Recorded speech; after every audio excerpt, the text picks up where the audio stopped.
जगह से नाम समाप्त हो जाएगा। लेकिन एक और बात बता दूं, दुनिया में अगर सबसे बड़ा कोई शत्रु है तो संतान से बढ़ के कोई शत्रु भी नहीं है, याद रखना। अगर संतान को संस्कार न दे पाए तो संतान से बड़ा दुश्मन भी तुम्हारा कोई और नहीं है, याद रखना। अगर संतान को संस्कार ना दे पाए तो, और संस्कारी संतान पैदा हो गई तब तो जीवन की खुशियां सारी हैं। और वो भी जीवन की सारी खुशियां मिलेंगी कैसे मालूम है?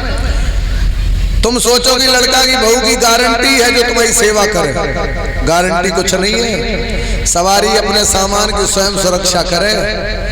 तुम्हारे अंदर अगर भाषा है सेवा वाली तो भाषा सेवा हो जाएगी, और तुम्हारी अगर भाषा सेवा वाली नहीं है तो फिर कोई गारंटी नहीं है कि बहू सेवा करे। क्यों? बहू के बाप ने 10 लाख रुपया दिया है, कोई नहीं है। अब वो 10 लाख इसलिए नहीं दिया है कि सारा काम तुम्हारे कहने से ही करे। उसके बाप ने तुम्हारे बेटे को खरीद लिया है, खरीद। और कभी कभी बहुओं में झगड़ा होता है तो बहू कहती है सुनो, ज्यादा बातें करने की जरूरत नहीं है, तुम्हारे जैसे तुम्हारे पिताजी के आगे पीछे घूम रहे हैं। सेवा कराने के लिए क्या चाहिए? कई एक सासों की बहुएं सेवा नहीं करती हैं, कई एक, और कई एक लोग जो समझदार होते हैं वो सेवा जो बहू ना कराए उससे भी सेवा करा लेते हैं, जो समझदार है। तो अपन को क्या करना है? अपन को बहू अपनी चाहे भले ही गलत हो पर आपको उसकी निंदा नहीं करना है। कहीं करना है माता बताओ, नहीं करना है। बहुएं कह रही महाराज जय वाली बात बताओ ढंग से, हमें तो बुढ़िया कभी कभी हमारी निंदा कर देती है। अपनी बहू की निंदा कभी अपनी खुद की बेटी से भी मत करना। क्यों? अगर बहू तुम्हारी गलत भी है, सेवा नहीं भी करती है, तब भी तुम कहीं कह दो हमारी बहू तो बहुत अच्छी सेवा करती है। अगर किसी के द्वारा उसे सूचना मिलेगी तो सेवा नहीं करेगी, फिर भी करेगी। बोले हमारी सास तो बहुत अच्छी है, हम सेवा नहीं कर पा रहे, फिर भी हमारी प्रशंसा कर रही है। और जब भी बहू से भाषा बोलो ना, बोलो तो मीठा बोलो। कैसा बोलो? मीठा। रंग रूप दुनियादारी से मतलब नहीं है, मतलब भाषा से है। आपने कोयल को देखा होगा और कौआ को। कोयल का रंग कैसा होता है और कौआ का? अच्छा, कोयल कहीं बैठी हो तो कैसा लगता है? अच्छा लगता है। और कौआ के झरझर बोले तो लगता है ढेला उठा के इसके मार दे। तो रंग काले और गोरे का मतलब नहीं है। कौआ भी काला, कोयल भी काली, पर कोयल की भाषा प्यारी है, कौआ की भाषा प्यारी नहीं है।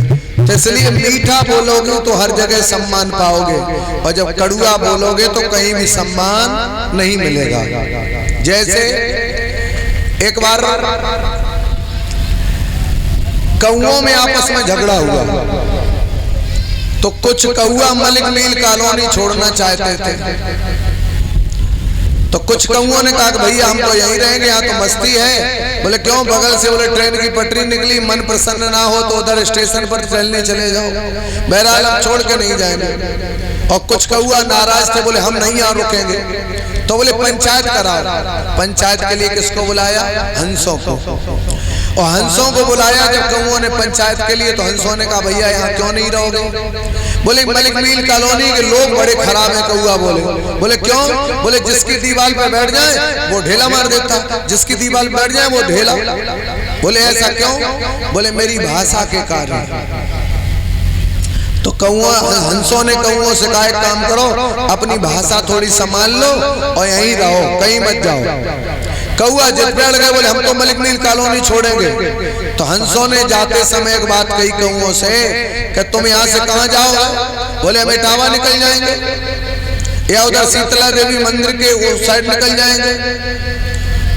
तो बोले यहाँ नहीं रहोगे? बोले नहीं। तो बोले एक बात बताओ, तुम इटावा तो चले जाओगे, जसवंत नगर तो तुम चले जाओगे, फिरोजाबाद तो चले जाओगे, लेकिन वहां जाओगे तो आराम मिलेगा? बोले पूरा। बोले कैसे? हंसों ने कहा आराम तो तुम्हें मिलेगा, ये ठीक है, लेकिन एक बात बताओ, मलिक मील कॉलोनी छोड़ के करेल चले जाओगे तो आप बोलोगे कैसे?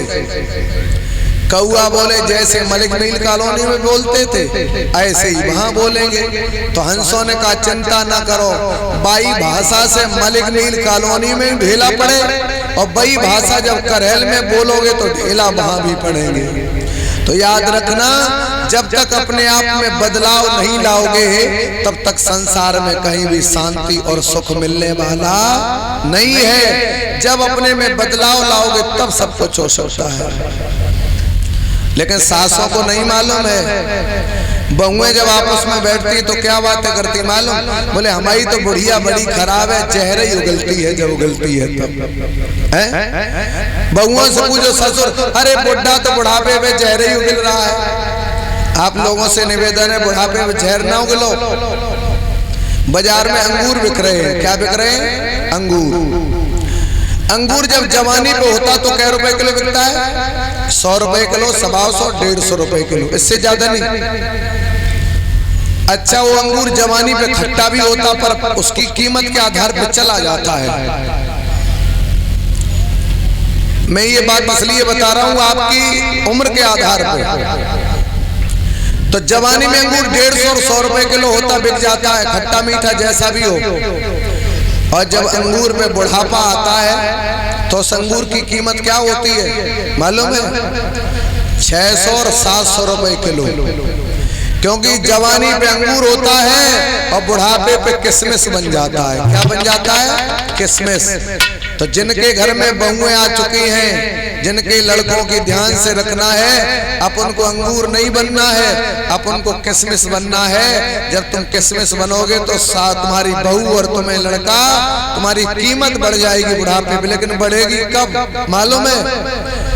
इस मुख से के कानों से केवल सुनो, आंखों से केवल देखो, पर बुढ़ापे में जो मोह है ना, इस पे थोड़ा फेविक्विक डाल लो हल्का सा, बस जीवन अच्छा गुजरेगा। और अगर ये चर्र चर्र चलेगा तो बुढ़ापे पे रोटी मिलना मुश्किल का सवाल है। और एक बात और बता दूं, कई एक लोग बुढ़ापे पे बहुत मेहनत करते हैं। बहुत मेहनत किसके साथ करो? आपका लड़का धन जोड़ रहा है तो उसके साथ मेहनत करो, और तुम्हारे जुड़े जुड़ाए धन को औलाद बर्बाद कर रही है उसके साथ तुम्हारा काम करना व्यर्थ है। उसके साथ मेहनत मत करो। जो लड़का आगे बढ़ रहा है उसके साथ मेहनत करो, अच्छी बात है, और आगे जाएगा।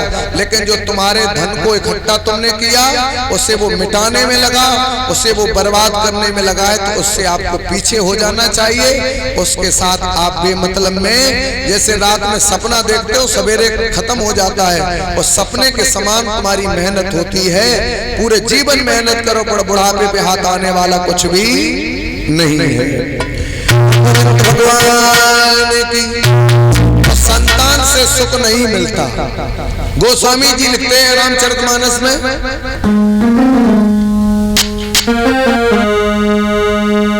जन्म नहीं दादा नहीं और ब्याह भयो सोई भव।